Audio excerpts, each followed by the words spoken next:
ሰላም ጤና ይስጥልን የተከበራችሁ አድማጭ ተመልካቾቻችን እንደምን አላችሁ? የሰዓቱን መረጃዎች ይዘን መጥተናል። አብራችሁን ትቆዩ ዘንድ የአክብሮት ግብዣችን ነው። አድማጭ ተመልካቾቻችን የተለያዩ መረጃዎችን ይዘን መጥተናል። እናንተ እስከ መጨረሻው ተከታተሉና የራሳችሁን ኮሜንት መስጠት እንዳትረሱ እንላለን። ተመልካቾቻችን እንግዲህ የብልጽግናው መንግስት፣ ፋኖ፣ ሻዕቢያ፣ ህወሓት እንቅስቃሴያቸው ምንድን ነው የሚሉ አዳዲስ ኢንፎርሜሽኖች፣ ወሬዎች እየወጡ ነው። እንዲሁም በጣም ገራሚ የሆኑ መረጃዎች ደርሰውናል። ከነዚህ ገራሚ መረጃዎች መካከል አቶ ጀዋር መሐመድ ታሰረ፣ በአሜሪካ ተያዘ የሚል ወሬ እየተናፈሰ ነው። ኤርሚያስ ለገሰ ያወራል። እስኪ መጀመሪያ እሱን እንስማና እንመለስ። እንግዲህ ባልተለመደ መልኩ ሰበር ብለን መተናል። አዲስ ኮምፓስ ያው በሰበር አይታወቅም፣ ብዙም የሰበር ፍላጎት የለውም። ነገር ግን እንደዚህ አይነት አነጋጋሪ ነገሮች ሲመጡ በልዩ ሁኔታ ልናነሳቸው የሚያስፈልጉ ነገሮች ስላሉ በሰበር መተናል ማለት ነው። ስለዚህ በዛ እንድትወስዱልኝ እፈልጋለሁ። ዞሮ ብሬኪንግ ኒውስ ከሆነ ሰበር ስለሚሆን ማለት ነው። የጀዋር መሐመድ በቁጥጥር ስር መዋልና የዘረገፋቸው ሚስጥሮች የሚለውን ነገር ነው የምናነሳው። እንግዲህ አቶ ጀዋር በምን ምክንያት ነው በቁጥጥር ስር የዋለው የነበረው፣ ወይስ ምን ነገሮች ነበሩ፣ ምን ሚስጥሮች ነው የዘረገፈው የሚለውን ነገር በደንብ በዝርዝር እናነሳለን። አስተማማኝ መረጃ ነው። ይህንን በድጋሚ ማረጋገጥ እፈልጋለሁ። አዲስ ኮምፓስ በምንም ተአምር ሳያረጋግጥ እንደዚህ አይነት ነገሮችን አያመጣም። የብልጽግናው አክቲቪስት ኤርሚያስ ለገሰ አቶ ጀዋር መሐመድ በአሜሪካ ተይዘዋል፣ እስር ቤት ገብተዋል፣ አሁንም ምርመራ ላይ ናቸው የሚል ነበር። ማታ ላይ ሰበር የሚል ሶስት ጽሁፎች ወይንም ሶስት ሰበር የሚሉ ወርዶችን ተምኔል ላይ አድርጎ በጣም በከፍተኛ ሁኔታ በመተማመን ሰውየው እስር ቤት ወይንም በፖሊስ ቁጥጥር ስር እንደዋለ ገልጾ የነበር፣ ግን በርካቶቹ ውሸት እንደሆነ እያናፈሱ ነው። ኤርሚያስ ለገሰ ለምን ደስታው እንደሚገልጽ ይታወቃል። ኤርሚያስ ለገሰ የጀዋር መሐመድ ተቃራኒ ነው። የብልጽግናው ደጋፊ ሆኖ ከመጣ 1 ዓመት ሞልቶታል። የሚያነሳቸው አጀንዳዎች በሙሉ የብልጽግናውን መንግስት የሚደግፍ፣ የብልጽግናው መንግስት የሚያደርገውን እንቅስቃሴ እሳይ አበጀህ የሚል እግር እየተከተለ የአብይ አህመድን መንግስት የሚያደንቅ ነው። እናም አቶ ጀዋር መሐመድ ታሰረ ብሎ ደስታ ወይንም ጮቤ ሲረግጥ ግን ትክክል እንዳልሆነ አንዳንድ አክቲቪስቶች፣ ጋዜጠኞች እየተናገሩ ነው። ለአብነት ያክል ደረጀ ሀብተወልድ በኑሮውን በአምስተርዳም ያደረገው ጀዋር መሐመድን ደውዬ አናግሬዋለሁ። ጀዋር መሐመድ ምንድን ነው የምታወራው ብሎ እንደነገረውና ኤርሚያስ ለገሰ ውሸቱ እንደሆነ ብሏል። ፌስቡክ ፔጁ ላይ ለጥፏል። እስኪ እናየው። እዚህ ፌስቡክ ፔጁ ላይ እንደምታዩት ደረጃ ሀብተወልድ ጀዋርን አሁን አገኘሁት ብሎ ፖስቷል። ኤርሚያስ ለገሰ ዛሬ ምሽት በቀጥታ ፕሮግራም ላይ ጀዋር መሐመድ በቁጥጥር ስር ዋለ እና ሚኒስትሮቹን ዘረገፈ የሚል መረጃ ማሰራጨቱን ተከትሎ ለማጣራት ወደ ጀዋር ደወልሁ ይላል አቶ ደረጃ ሀብተወልድ። አልታሰርህም እንደ ጀዋር ብዬ ጠየቁት አለ። እያወራሁ አይደል ብሎ ሳቀ። ኤርሚያስ አሁን በሚዲያ ቀጥታ እያሰራጨ እኮ ነው ብዬ ጠየቁት አለ። በምናቡ ያሰበውን ይሆናል ብሎ እንደገና በረጅም ሳቀ። ግን ምንድነው ያጋጠመ? ምን ምክንያት ይሆን ታሰረ ሊል የቻለው? እኔ ምን አውቃለሁ፣ እራሱን ኤርሚያስ ጠይቀው እንጂ ብሎ እንደገና ሳቀ ይላል ደረጃ ሀብተወልድ። እና አቶ ኤርሚያስ ለገሰ በጣም በከፍተኛ ሁኔታ የለየለት ግለሰብ ሆኗል። ቀጥታ ግለሰቦችን ወይም የብልጽግና አክቲቪስት የብልጽግና መንግስትን የሚቃወሙ ሰዎችን ቀን በቀን የቀን ተቀን ህይወታቸውን እየተከታተለ ለማሸማቀቅና ለማዋረድ የሚሄድበት ርቀት እንደሆነ ይታወቃል። ኤርሚያስ ለገሰ እስካሁን ከብልጽግና እዚህ ግባ የሚባል ክፍያም እንዳላገኘ መረጃዎች ያመላክታሉ። ተመልካቾቻችን ወደ ሌላኛው መረጃ ስንወስዳችሁ ወደ ኢትዮጵያ አንድ አሜሪካዊ ዩቲዩበር መጥቶ ነበር። ይህን ዩቲዩበር መምጣት ተከትሎ የብልጽግና ሰዎች የገጽታ ግንባታ እያደረጉ ነው እየተባለ ነው። በአዲስ አበባ ተንቀሳቅሶ ያስጎበኟቸው ነገሮች በሙሉ የብልጽግናው መንግስት ሆን ብሎ ጥሩ ቦታዎችን እንዳሳያቸው የብልጽግና ተቃዋሚዎች እየገለጹ ነው። እንዲሁም ደግሞ የብልጽግና አክቲቪስቶች ሀገራችን በጣም በከፍተኛ ሁኔታ ተዋውቃለች። ዓለም አይኑን ወደ ኢትዮጵያ እያየ ነው። በሚቀጥሉት 2 እና 3 ወራት ውስጥ በርካታ ጎብኚዎች ወደ ኢትዮጵያ ይመጣሉ የሚል ከፍተኛ የሆነ ፕሮፓጋንዳ እያሰራጩ ነው እና ሀብታሙ አያሌው ግን በተቃራኒው ለምን ቸርቻችን ተነካ፣ ለምን ገባ ትላንት በተለይ ነው ትላንት በዋነኛነት ማህበራዊ ሚዲያው ላይ አንድ ቲክቶከር ምንድነው የኢትዮጵያ ፖለቲካ ውስጥ አጀንዳ ሆኖ እናይ ነበር። ቅድስት ሥላሴ ካቴድራል የደብር አስተዳዳሪ እግዚአብሔር ያሳያችሁ መስቀል ይዘው አንድ ቲክቶከር ምን አይነት የዘመን ፍጻሜ ላይ እንደደረስን ምን አይነት እጅግ የሚያስቆጭ እጅግ የሚያንገበግብ ዘመን ላይ እንደደረስን ቲክቶከሩ እንደ ውሻ በየቦታው ላይ ጌም ተጫውቶ እንደ ውሻ የሚጮህ አንድ የሆነ ዩኒክ ነገር ፈጥሯል ተብሎ የሆነ ጌም ተጫውቶ እንደ ውሻ ዋዋው ብሎ እንደ ውሻ ይጮሃል። እንደምታውቁት ነው የእብደት ዓለም ነው በማህበራዊ ሚዲያው ላይ። ሰው በራሱ ዓለም የፈጠረው ነገር በራሱ ዓለም የሚያሳየው ነገር ሊኖር ይችላል። ግን እስኪ በፈጠራችሁ አንድ ሰው በቲክቶክ ዓለም እንደ ውሻ የጮኸ ታዋቂነት አትርፏል። ይሄ ለኢትዮጵያ ኦርቶዶክስ ተዋሕዶ ቤተክርስቲያን ምንዋ ነው? መስቀል ይዛ ለዚህ ይሄን ለበቀበል የኦርቶዶክስ እምነት አማኝ አይደለም፣ የቤተክርስቲያኑ አማኝ አይደለም፣ የመጣው የቤተክርስቲያኗን ለመጎብኘት ጉዳይ አይደለም። ቤተክርስቲያን አስገብተውት ሜዳ ላይ እንደሚዘለውና እንደሚጮኸው እንደ ውሻ እንደሚያጓራው ልክ ለቲክቶክ ዓለም ላይቭ ስትሪም እያስደረገ የኢትዮጵያ ኦርቶዶክስ ተዋሕዶ ቤተክርስቲያን ቅድስት ሥላሴ መንበረ ፓትርያርክ ውስጥ ማጓራቱን እንደ ጽድቅ ቆጠሩት ካህናቱ። ሀብታሙ አያሌው ይሄኛው ዩቲዩበር በነገራችን ላይ ሀብታሙ አያሌው እያወራ ያለው ልጁን ቲክቶከር እያለ ነው። ልጁ ዩቲዩበር እንጂ ቲክቶከር አይደለም። ያው ቲክቶክ አካውንት አለው፣ ግን የሚታወቀው በዩቲዩብ ላይቭ ስትሪም በማስተላለፍ ነው። ከ70 በላይ ሀገራትን ዙሮ የጎበኘና ላይቭ ስትሪም ያሳየ የ20 ዓመት ወጣት እንደሆነ ነው የሚነገረው። ሀብታሙ አያሌው ግን ቲክቶከር ነው፣ እንደ ውሻ ይጮሃል ምናምን ያለው ትክክለኛ መረጃ አይደለም። እንደ ውሻ ሊጮህ ይችላል፣ ግን ቲክቶከር አይደለም፣ ዩቲዩበር ነው። ቲክቶክ አካውንት አለው። ሞር ኦፍ እንትን የሚለው በዩቲዩብ ነው። እርን የሚያደርገው ገንዘብን በዩቲዩብ ነው። ላይቭ ስትሪም ያስተላለፈውን በዩቲዩብ ነው። በቲክቶክ ላይቭ ስትሪም የለውም። ለምን ሄደ ነው ሄዶ ምናምን በሩ ላይ መጎብኘቱ ግን ጥሩ ነው። ውስጥ መግባቱ ነው ትንሽ እንትን ያለ። እሱ የፕሮቴስታንት እምነት ተከታይ እንደሆነ ነው የሚነገረው። መስቀሉን መሳለሙ አይ ቲንክ አይ ጌት ብለስድ ምናምን ብሏል ልጁ። በነገራችን ላይ ሲሳለም መሳለሙ ራሱ አንድ እንትን ነው። አንድ የሆነ ኢትዮጵያዊ መጠና መስቀል ተሳለም ብትለው አይሳለምም። እሱ ግን ፍሪ ነው። መስቀል ምናምን ሄዶ ተሳለመ። ትንሽ ምናምን ጥፋት ሊሆን የሚችለው ውስጥ ይዘው ገብተው ካህናት ብቻ ለመግባት የሚፈቀድበት ቦታ መግባቱ ሜቢ እሱ ጥያቄ ሊያስነሳ ይችላል እንጂ ቤተክርስቲያን ገብቶ አጥርግቢው ነው ይሄንን ውስጥ በሩ አካባቢ ምናምን መጎብኘቱ ጥፋት ያለው አይመስልንም። ሀብታሙ አያሌው ደግሞ ዩቲዩበር እንጂ ቲክቶከር አይደለም። ልጁ ዩቲዩበር ነው፣ በጣም የታወቀ ዩቲዩበር ነው። ወደ ከ48 ሚሊዮን በላይ ሰብስክራይበር ያለው ዩቲዩበር እንደሆነ ይታወቃል። ስለዚህ ትክክለኛ መረጃ ተይዞ ቢወራ አሪፍ ነው። ቤተክርስቲያንን መጎብኘት ግን ጥሩ ነው። ውስጥ መግባቱ ሜቢ ጥያቄ የሚያስነሳው ውስጥ መግባቱ ካህናት ብቻ ለካህናት ብቻ የሚፈቀድ ግን ከእምነቱ ውጭ የሆነ ግለሰብ መግባቱ ሜቢ እንጂ ውስጥ ገብቶ መጎብኘቱ ምንም ዳውት የለም።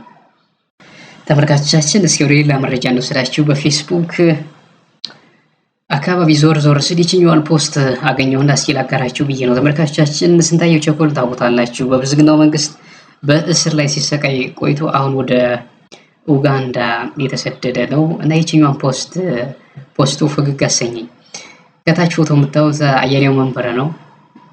የፖስተው ደግሞ ስንታየው ቸኮል ነው እና ጽሑፏ ምን ትላለች? የዚህ ሰው ተግባር ምናምን ስመለከት የለም ጎንደርነትን እንደ መሳሪያ የሚጠቀም ከጀርባው የማንነት ቀውስ ያለበት መርዘኛ አማርኛ ተናጋሪ ሽመልስ ኦህዴድ ይመስለኛል ይላል።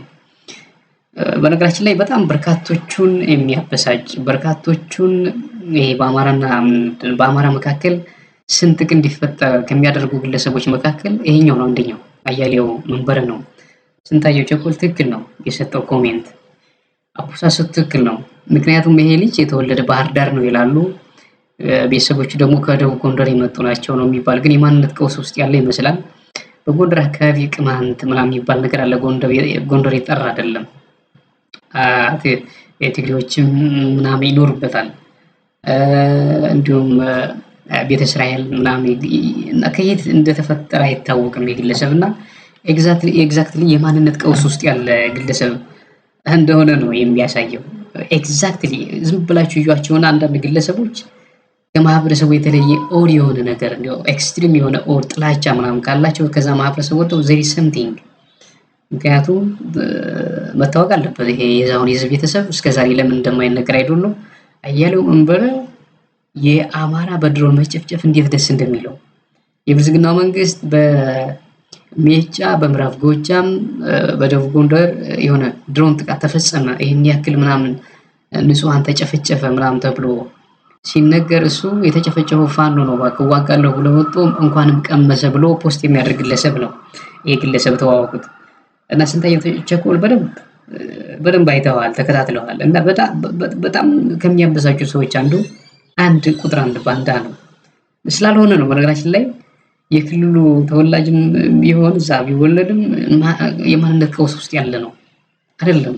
የአማራ ምናምን ከሚባለው አይደለም።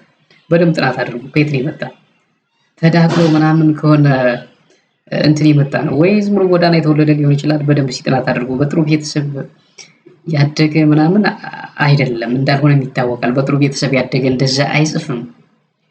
እንዴት ወጥሮ 2 ዓመት ሙሉ ፋኖ የሚያደርገውን እንቅስቃሴ ሊቃወም ይችላል? እንዲህ ጥንብርኩሱን ሊወጣ ይችላል? ከባህር ዳር ተወልዶ እዛ የጎጃምን ጤፍ በልቶ ምናምን ያደገ ነው።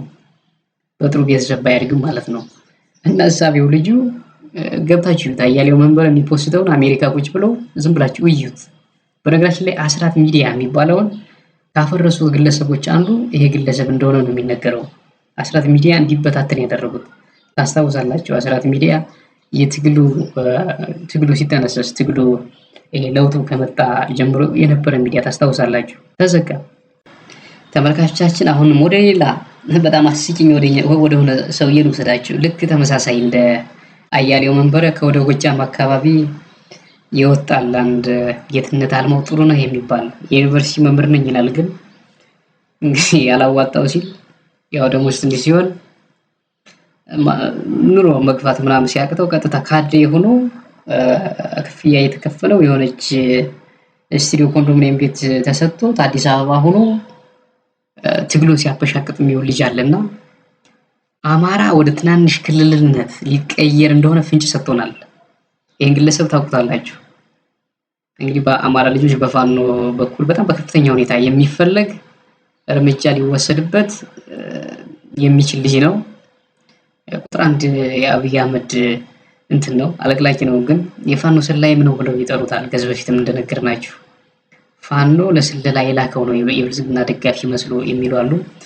ግን አማራ ክልል ወደ ትናንሽ ክልል ሊቀየር እንደሚችል ጎንደር ክልል ወይም ወልቃይት፣ ወሎ፣ ሸዋ የብቻው ክልል ሊሆን እንደሚችል ፍንጭ ሰጥቶናል። እስኪ መጨረሻው ስሙት። በነገራችን ላይ እሱ የሰማውን ነው ከዛ ከብልጽግና የሚናገር ስሙት እስኪ። ወልቃይትን በተመለከተ ምንድን ነው ሊሆን የሚችለው? ዋት ዮር ፕሮፖዛል ብትሉ ወይ ወልቃይት ራሱን ችሎ ክልል ሊሆን ይችላል አረ ነው ወይ ወደ ምልሰት ወደ ጥንቱ ነገር ተመልሶ ጎንደር ክልል ነው የሚባለው ስሙ ወይስ ምንድን ነው? እና አንዳንዱ ደግሞ ጎንደር ክልል ከሆነ ጎጃም ክልል ከሆነ ወሎ ክልል ከሆነ አማራነት የሚያበቃ የሚመስለዋል። ሰምታችሁታል። በነገራችን ላይ በተደጋጋሚ ከዚህ በፊትም ተናግረነዋል። ወልቃይት ክልል ትሆናላችሁ ተብሎ ነው ደመቀ ዘውዱ እየታተሩ ያሉት። አሸተ ደምለው ወልቃይትን የራሳችሁ ክልል አድርጋችሁ በቃ የበለጸገች ከአማራ ክልል የበለጠች እዛ ከሱዳን ጋር ድንበር ስለሆነች በዛ ሰሊጥ አለ፣ ነዳጅ በዛ ይገባል፣ በዛም ተጽዕኖ ፈጣሪ የሆነች ክልል እንዲሁም ከሁሉም ከኢትዮጵያ ክልሎች በጣም የምታምር ክልል ትሆናለች ብለው ሰብኳቸዋል። አልተገብቶላቸዋል በነገራችን ላይ እና አሁን ክልል ትሆናለች። አሁን ከአንድ ዓመት በኋላ የመንግስት የሚቆይ ከሆነ ክልል ትሆናለች። አማራ ክልልም ወደ ትናንሽ ክልል ሊበታተን እንደሆነ በተደጋጋሚ ተነግሯል። በተደጋጋሚ ምክንያቱም በጎንደርና ጎጃም ቅራኔ እንዲፈጠር ጎንደር ትለያለች፣ ጎጃም ትለያለች እያሉ ፓርቲሽን እንደዚህ ምናምን አጥር እያጠሩ ነው። ልክ ደቡቡን እንደሸነሸኑት ክልሉን ሊሸነሽኑት አይናችን እያየ አይናችን እና ይሄ አክቲቪስት ነግሮናል። የብልጽግና ደጋፊው አሁን በደንብ ሊነገረን እኔው ኢሳያስ አፈወርቂ አብይ አህመድ ሰነፍ ብሎ መጥራቱን በርካቶቹን አነጋግሯል። የፕሬዚዳንት ኢሳያስ ንግግር በጣም ስላስገረመኝ እችማ አታመልጠኝም። እንደው አትሊስት ለሚሴ ሳምቲንግ ብዬ ነው ይህንን ፕሮግራም ለመስራት። እንደምታዩት እንግዲህ እንደ ሀገራችን ባህል ነጠላ ለብሰን ሻሽ አስረን ባለው ታይም እንግዲህ መምጣት ነው የሚደረግ። ሰነፍ፣ ስግብግብ፣ ምጻተኛና ፈሪ ብለዋል ፕሬዚዳንት ኢሳያስ አፈወርቂና አቤት ጌታዬ ወይ መኖር ጥሩ ነው። መኖር ጥሩ ነው። መኖር በጣም በጣም በጣም መልካም ነገር ነው። ብዙ ነገር ያሳያል። አቤት አቤት አቤት አቤት በዘመን አብይ መቼም ያልሰማነው ያላየነው ነገር የለም። አቤት የሰው ምንድነው ያላቻ ጋብቻ፣ ያልተቀደሰ ጋብቻ፣ ከዛ ደግሞ ብትንትናቸው ሲወጣ ደግሞ እርስ በርሳቸው ምኑን ይዘ ነው። በዘመን አብይ ያላየነው ነገር የለውም። በቃ ዘመነ ግርምቢጥ ማለት የዘመን አብይ ነው። በነገራችን ላይ ኢሳያስ አፈወርቂ የተናገረው ነገር ኤግዛክትሊ አብይ አህመድን በደንብ ይገልጻል እየተባለ በርካቶች የተነጋገሩበት ነው። በደንብ እንዴት አድርጎ አየው፣ ምን አይነት ሰው ነው፣ ምን አይነት እባብ ግለሰብ ነው እየተባለ ነው። በነገራችን ላይ የብልጽግና አክቲቪስቶች በከፍተኛ ሁኔታ ተናደዋል። ለዚህ መልስ እየሰጡ ነው። ለአብነት ያክል ሉዓላዊ ሚዲያን የሚመራው ሲሳይ አጌና ሄዳችሁ ይቱና ለዚህ መልስ ሲሰጥ በደንብ ሲሰጥ አብይ አህመድ የትጋ ነው ሰነፉ? የትጋ ነው ስንፍና የታየበት? የአዲስ አበባ የኮሪደር ልማትን አላየም ወይ? ከአሜሪካ አንድ ዩቲዩበር መጥቶ አይፎን ስፒድ የሚባል በደንብ አላየም ወይ? አይንህን ግለጥና የአብይ አህመድ ሰነፍ አይደለም አዲስ አበባን እንዴት እንዳደረጋት እያለ መልስ ሲሰጥ ነበር። ቪዲዮውን እዚህ ጋር አላመጣሁትም። ሲሳይ አጌናን ታውቃላችሁ፣ በደንብ ሰጥቷል ለኢሳያስ አፈወርቂ። ምክንያቱም ተች አድርጓቸዋል። አብይ አህመድ አንደኛ ሰነፍ ነው አለ፣ ሁለተኛ ፈሪ ነው አለ፣ ሶስተኛ ስግብግብ ነው አለ። እንዴት ከየት እንደመረጣቸው በደንብ አይቷል። 7 ዓመት ሙሉ በደንብ ካሰበበት በኋላ ነው። በለቃሽ ሰውየው እንደዛ አይታማም። በጣም እንትን ነው፣ ቆቅ የሆነ ሽማግሌ ነው። በጣም ይችላል፣ ፖለቲካም ያውቃል፣ መሪም በደንብ እንደሚያነብ ነው የሚነገረው። አንደርስታንድ ያደርጋል። ስግብግብ አለ ነው፣ ፈሪ ነው አለ። ምክንያቱም ፈሪ ነው አሁን ጦርነት ምናምን እንደዚህ እንትን የሚለው ስለሚፈራ ነው የሚተኩስ። ዝም ብሎ በየጫካው ምናምን ላይ የሄደ የሚተኩስ ጀግና አይተኩስም፣ እንደዚህ ብቃት ያለው ከሆነ። ሌላኛው ደግሞ ሰነፍ ያለው በጣም የሚገርም ነው። አብይ አህመድ እንግዲህ ታውቃላችሁ ምን እንደሚያደርግ። በነገራችን ላይ ነገሮችን በአቋራጭ እንትን ማድረግ የሚፈልግ ግለሰብ ነው። እዩት፣ ራሱ በትምህርት ፕሮሰሱ ፕሮግረሱን እዩት እንዴት ነው መጣ። ምንም አይነት ፋውንዴሽን የለውም። አብይ አህመድ ስታዩት ምናምን የትምህርት ፋውንዴሽኑ እስከ 7 የተማረ ነው የሚባለው የለውም። ስትመረምሩት ስሩ ፕሮሰስ በደንብ ተገንብቶ አይደለም ፋውንዴሽኑ የመጣ የግለሰብ። አሁንም ስታዩት እያንዳንዷን ነገር የሚሰራት ነገር ቀባ ናት። አሁን ኮሪደር ልማት የምትባለው ከዚህ በፊት ወያኔዎች ምናምን ይሰሩት ነበር እኮ ኮሪደር ብሎ ስላልጠሩት ነው እንጂ ሴራሚክ ምናምን ሲያነጥፉ ነበር። በጣም ጽድት አድርጓቸዋል። ከተሞችን ኮብልስቶን ምናምን ሲያነጥፉ ነበር። ከኮሪያና ከቱርክ የወሰዱት ነው ይሄ ተሞክሮ። እንትን ኮብልስቶን ሲሰሩ ነበር። እሱ ኮሪደር ብሎ ዝም ብሎ ቀባ በማድረግ እንትን እያለ ነው። ሌላኛው ደግሞ የአባይ ግድብን እንዴት በአቋራጭ አስመረቁ ብሎ እንትን ማለቱ ይህ ስንፍና ነው። በነገራችን ላይ በደንብ ኮሚትመንት የለውም። ስንፍናን ይገልጻል። ኤግዛክትሊ ለተባለ ዓላማ የሚባል ነገር አለ እኮ። መሸከም የነበረበትን የውሃ መጠን ሳይሸከም እና ማሽከርከር የነበረበትን ተርባይን ሳያሽከረክር ተርባይኑንም የሚሽከረክረውም ቀንሶ የውሃው መጠኑም ተቀንሶ ሞላ ተባለና ግራጁዌት ተደረገ ምናምን ብሎ አሁንም ሳይለንት ምንም ነገር የለም። አሁን ስለ አባይ ግድብ ያምንጭ ማንም የሚያውቅ ነገር የለም። ስግብግብ የሚለውን ደግሞ እንዴት እንደሚስገበገብ እዩት። በቀጠናው አካባቢ እንዴት እንደሚያደርገው እዩት። ካቢኔዎች አካባቢ እንዴት እንደሚሆን እዩትስ። እንዴት ለስልጣን ማለት ነው እኔ ልታይ እንዴት በማጭበርበር በደንብ ነው የገለጸው። እና ብልጽግናው ሰፈር በጣም እየተንጫጩ ነው። አብይ አህመድ በነገራችን ላይ ፕሮፓጋንዳ ሰሞኑ እያሰራጨ ነው። ለዚህ የሚሆን መልስ ስለ አሰብ እንዲያወሩ እያደረግ ነው መከላከያዎች፣ የመከላከያ ጀነራሎች አሰብ ምናምን የማይቀር ጉዳይ ነው። የዓለም አቀፉ ማህበረሰብ ትኩረት ሰጥቶታል። በጣም ለኛ እየደገፈን ነው። ካስፈልግም ጦርነት እንገጥማለን አይነት ነገር እያወሩ ነው በሚገርም ሁኔታ። እና ስግብግብ ፈሪ ምናምን የሚለው በጣም በደንብ ነው የተገለጸው። ሰውየው አደገኛ ነው ኢሳያስ አፈወርቂ። እኔ ያው አንድ ነገር ደግሞ እንንገራቸው፣ ወደ መጨረሻው መረጃ እንወሰዳችሁና ተመልካቾቻችን የብልጽግናው መንግስት ፌክ አካውንቶችን የፌስቡክ አካውንቶችን ከፍቶ በርካታ ነገሮችን እየጻፉ ነው። እንደዚህ ተደመሰሰ፣ እዚህ ጋር ተማረከ፣ ብልጽግና የማሰራር ዘመን ቀጠለ ምናምን የሚያወናብዱ በርካታ ሴት ሆነው ወንድ ሆነው ደግሞ ሴት መስለው ፌክ አካውንቶችን አስከፍተው እነ ዳንኤል ክብረት እየተንቀሳቀሱ ነው። አንድ በፌስቡክ መንደር አካባቢ ስንቀሳቀስ ወይንም ገለጥ ሳደርግ እንደዚህ ፕረስ አድርገ ሰርች ሳደርግ በተደጋጋሚ የሚመጣ አንድ የሆነ ስም አለና ብዙ ተከታይ የለውም፣ ግን ከብልጽግናው አካባቢ የተፈበረከ እንደሆነ ያሳብቃል። አዝመራው በቀለ የሚል የፌስቡክ ፔጅ ነው እና በጣም ያስቃል። እዩት እስኪ። ለማንኛውም ይህ ፔጅ ብልጽግና የፈበረከው እንደሆነ ያሳያል እና በጣም እንደዚህ አይነት አካውንቶችን ማንም በነገራችን ላይ ዲቴክት ያደርጋል የብልጽግናው እንደሆነ። የፋኖን ነው የሚያጣጥል የእነ አብይ አህመድን ስራ በጣም የኮሪደር ልማቱ የማንሰራራት ዘመኑ የመደመር መንግስት በቃ ተጽዕኖ ፈጣሪ እንደሆነ ምናምን ነው የሚያወራው እና እዩት። አሁን ስሙ ራሱ የሆነ ልሙጥ ባንዲራ ቲሸርት ነው ያለበሰው፣ የሆነ እንትን መሰለኝ ፒክቸር ነው። ከዛ ምን አለ ስሙን አዝመራው በቀለ። መቼም እንደዚህ ነው የሚወጣ ነው ስም በዛ በአማራ ክልል እንደዚህ ነው የሚወጣ ነው እና የሚጽፋቸውን ይሄ አዝመራው በቀለ ብሎ ስሙን እንትን ያለ ፌክ አካውንት ነው። ለምሳሌ ሴት ይሁን ወንድ ይሁን አይታወቅም። አሁን አዝመራው በቀለ ብሎ የሆነ ልሙጥ ባንዲራ ቲሸርት ያለበት አማራ ለመምሰል ነው እየጻፈ ነው። ባይዘዌ እንደነዚህ አይነት አካውንቶችን ዲቴክት አሁን ተነቅቷል። በነገራችን ላይ ሚዲያው ላይ ያውቃል ማንም እንደዚህ ፌክ አካውንት ማንም ስለሚያውቅ ባትለፉ ጥሩ ነው ለማለት ነው። ኤግዛክትሊ ስራችሁን ስሩ። የምትቀጥሉ ከሆነ እንዲያው ህዝቡ እንዲወዳችሁ ምናምን ከፈለጋችሁ ኤግዛክትሊ ጥሩ የሆነ ነገር ስሩ። ይሄ ዘረኝነት ምናምን ሌላውን እያባረርህ እኔ ምናምን ኃይለኛ ነኝ ምሁራንን ወጥተህ እንደዚህ መሳደብ ከቀጠልህ እድሜ ያጥራል ማለት ወንበር ላይ መቀመጥ እንትን ይጠፋል። ምንድነው የብልጽግና ካቢኔ በሙሉ ማለት ነው።